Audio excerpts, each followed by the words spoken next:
शीतकालीन सत्र का आज दूसरा दिन है और आज दूसरे दिन में ही विपक्ष का काफी ज्यादा आक्रामक रूप नजर आ रहा है।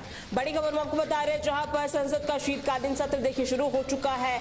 आज भी हंगामे के पूरे आसार नजर आ रहे हैं। आपको ये जानकारी दे दें, विपक्ष लगातार एसआईआर पर चर्चा की मांग पर अड़ा हुआ है। कल जब शीतकालीन सत्र शुरू हुआ था तो यहाँ पर विपक्ष काफी ज्यादा नाराज होता हुआ नजर आया, आक्रामक होता हुआ नजर आया। लोकसभा की बात करें, हम राज्यसभा की बात करें तो यहाँ पर काफी ज्यादा जो विपक्ष है इतना ज्यादा आक्रामक होता हुआ नजर आया एसआईआर की मांग को लेकर। जिस तरीके से एसआईआर पर चर्चा को लेकर लगातार मांग यहाँ पर की जा रही है, राज्यसभा हो चाहे लोकसभा हो, यहाँ पर दोनों तरफ यहाँ पर काफी ज्यादा, अगर हम विपक्ष की बात करें तो काफी ज्यादा यहाँ पर एसआईआर पर चर्चा की मांग पर अड़ा हुआ नजर आया।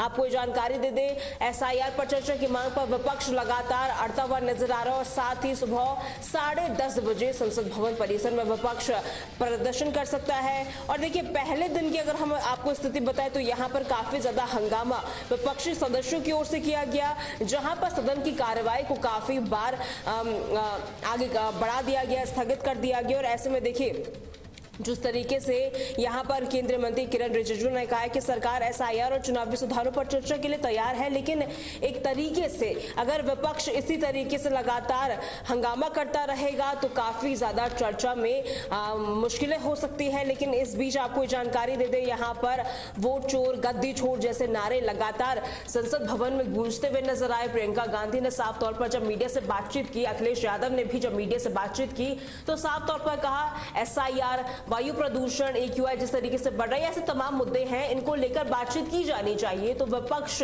इस तरीके से मांग कर रहा था और ऐसे में तमाम आरोप भी यहां पर देखने को मिले हैं। बड़ी खबर हम आपको बता रहे हैं, जहां पर संसद के शीतकालीन सत्र का आज दूसरा दिन है, कहीं ना कहीं आज भी काफी ज्यादा हंगामा होता हुआ नजर आ रहा है। फोन लाइन की ओर रुख करते हैं, चैनल हेड वकील अहमद जी हमारे साथ जुड़ चुके हैं। वकील अहमद जी, देखिए कल शीतकालीन सत्र का आगाज हुआ, काफी ज्यादा आक्रामक होता हुआ विपक्ष नजर आया। दूसरा दिन आज है, आज किस तरीके से जो विपक्ष है संसद भवन में हंगामा करता हुआ नजर आएगा या चर्चा करता हुआ नजर आएगा?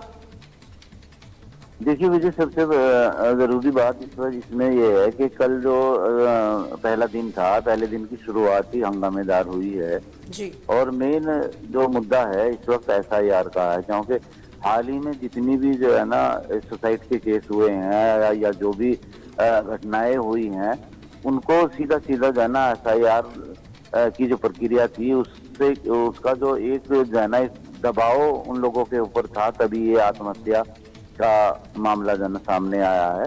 और जहाँ तक आज के सदन की बात है, दूसरा दिन है और जहाँ ये सड़क से संसद तक जो है ना पूरा हंगामा होने के पूरे आसार हैं, क्योंकि विपक्ष अपनी जिम्मेदारी निभाते हुए इस बात को लेकर अड़ा हुआ है कि अगर कोई चीज जो है ना गलत हो रही है या उससे कुछ विपक्ष को सरकार से शिकायत है तो उस पर चर्चा होनी चाहिए। और चर्चा कराने के लिए अगर सरकार तैयार होती है तो कहीं ना कहीं हंगामा कम होने के भी आसार हो सकते हैं। लेकिन अहम बात यह है कि सरकार उस पर चर्चा कराती है या नहीं कराती है। और उसके बाद जो है ना कि आज भी ये संभावनाएं जताई जा रही हैं कि संसद के अंदर आज भी जो है ना दूसरा दिन हंगामे भरा रह सकता है। और जैसे कल बार स्थगित करने की नौबत आई थी, आज भी यही सब चीजें जो है ना देखने को मिल सकती है, ऐसा सूत्रों के हवाले से जानकारी जो मिली है। और अब क्या कुछ आगे होता है, सदन की दूसरे दिन की शुरुआत होने वाली है, अब देखते हैं। लेकिन विरोध विपक्ष का अपनी बात को लेकर सरकार के प्रति जो है वो अपनी जिम्मेदारी के तहत पूरा कर रही है। विरोध को कितना जो है ना सत्ता पक्ष एक गंभीरता से लेकर उस पर चर्चा कराती है, ये हाल ही में पता लग जाएगा। जी विजय। बहुत बहुत शुक्रिया वकील अहमद जी हमारे साथ जुड़ने के लिए और तमाम जानकारी देने के लिए। तो देखिए, पहले दिन की अगर हम बात करें तो लोकसभा और राज्यसभा दोनों सदनों में एसआईआर मुद्दे पर विपक्ष का काफी ज्यादा जोरदार हंगामा देखने को मिला। कांग्रेस की बात करें, टीएमसी की बात करें और समाजवादी पार्टी की बात करें तो ऐसे तमाम दल थे जिन्होंने कहीं ना कहीं जो कार्यवाही संसद की थी यहाँ पर उन्हें बाधित किया है, जिसके कारण 2 बार जो लोकसभा की जो कार्यवाही है स्थगित की गई और ऐसे में राज्यसभा में भी कांग्रेस ने वॉकआउट तक कर लिया और ऐसे में तमाम आरोप यहाँ पर कांग्रेस की ओर से कराए गए हैं और काफी ज्यादा इसको लेकर हंगामा देखने को मिला। कोई अगली बड़ी खबर की ओर रुख करते हैं अमृतसर की ओर, जहां पर तस्करी मॉड्यूल का भंडाफोड़ हुआ है। बड़ी खबर आपको अमृतसर से बता रहे हैं, जहां पर तस्करी मॉड्यूल का खुलासा हुआ है। पुलिस ने हथियार तस्कर गिरोह को दबोच लिया है और साथ ही आरोपियों से भारी मात्रा में हथियार बरामद किया है। आपको जानकारी दे दें, अमृतसर में हथियार तस्करी का ये मॉड्यूल का खुलासा हुआ। तस्वीरें आप सीधे तौर पर स्क्रीन पर देख सकते हैं, जहां पर मॉड्यूल का भंडाफोड़ किया गया है।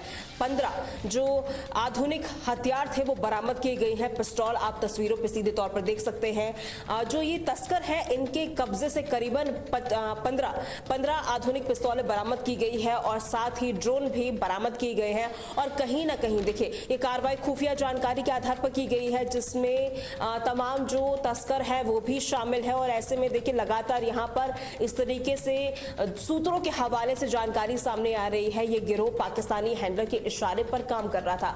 बड़ी मात्रा में यहाँ पर जो अवैध पिस्टल है जो आप सीधे तौर पर स्क्रीन पर देख सकते हैं, यहां पर इस मॉड्यूल का खुलासा हुआ है। अमृतसर में इस हथियारों की बरामदगी की गई है। पुलिस ने हथियार तस्कर गिरोह को दबोच लिया है और साथ ही आपको जानकारी दे दें, भारी मात्रा में हथियार बरामद किए हैं।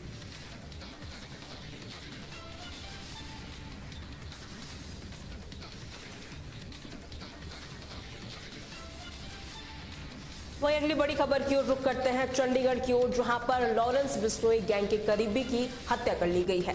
बड़ी खबर हम आपको बता रहे हैं, जहां पर चंडीगढ़ में लॉरेंस गैंग के करीबी की हत्या कर दी गई है, जहां पर इंद्रप्रीत पैरी की हमलावरों ने गोली मार दी है। और साथ ही आपको जानकारी दे दे, पुलिस ने आरोपियों की तलाश अब काफी ज्यादा तेज कर ली है। ये तस्वीर हम आपको दिखा रहे हैं, जहां पर देखिए, चंडीगढ़ में गैंग वॉर का ये खौफनाक जो फुटेज है अब वायरल हो रहा है। आपको जानकारी दे दे, लॉरेंस बिश्नोई की कॉलेज फ्रेंड यानी कि इंद्रप्रीत पैरी की गोली मारकर हत्या कर दी गई है। ये जो सीसीटीवी फुटेज आप देख रहे हैं, यहाँ पर जो बदमाश थे उन्होंने इंद्रप्रीत पैरी को गोली मारी है। गैंग ने देखिए, लगातार यहाँ पर जिस तरीके से आपको ये जानकारी दे दें हम, यहाँ पर इंद्रप्रीत शहर में गैंग जिस तरीके से तस्वीरें भी लगातार सामने आ रही थी। सेक्टर 26 का ये पूरा मामला है, जहाँ पर मार्केट में सोमवार रात करीब 8 बजे कुख्यात गैंगस्टर इंद्रप्रीत यानी कि पैरी को उनके ही जो कार है उनकी कार पर हमलावरों ने दबोचना शुरू कर दिया, गोली मार दी। यहाँ पर मौके पर ही उसकी मौत हो गई और हत्या की जिम्मेदारी देखिए, यहाँ पर जो लगातार जिस तरीके से तस्वीरें भी सामने आ रही है, आपको ये जानकारी दे दे, पैरी को काफी ज्यादा यहाँ पर दबोचा गया और यहाँ पर गोली भी मार दी गई।